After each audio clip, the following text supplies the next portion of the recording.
mom, during Second World War, has a bad experience about Germans. She walking in the street, Germans close the street, and from the street they don't ask you are Jewish, Polish, doesn't matter. They take those people to the truck and transport it to maybe this way. Yeah. Sure. Because no asphalt in this time, only horse track.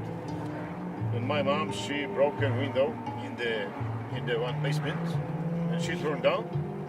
But the Germans, they have a dog, and in the downstairs in the basement was like some big textile. Smelled bad because there was nothing there, and she put to the window. So the dog can smell. And dog can smell. Wow. And she just heard because the Germans has a still underboats. Oh yeah. And they walk, boom, boom, boom. And she heard, after stopped, closed the window, but going. After she waiting for everything stay quiet, she go outside, she come back to home, and she tell to my father.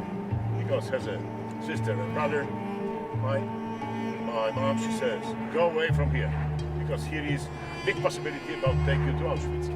Because, for example, Polish partisans, they are killing few Germans. And about it, people walking during the war, of course, later, because the first weeks, was bad. But after, life was slowly happened. And of course, about it, people walking, shopping, and later, of course, my mom, she says, go away from here. And they go to my uncle, to the village. In the village was much more quiet. Because for few villages, like 3-4 villages, in school, Germans organized something for checking everything around in few villages. But was there not too many soldiers, maybe like 10. And they stayed, it was quiet.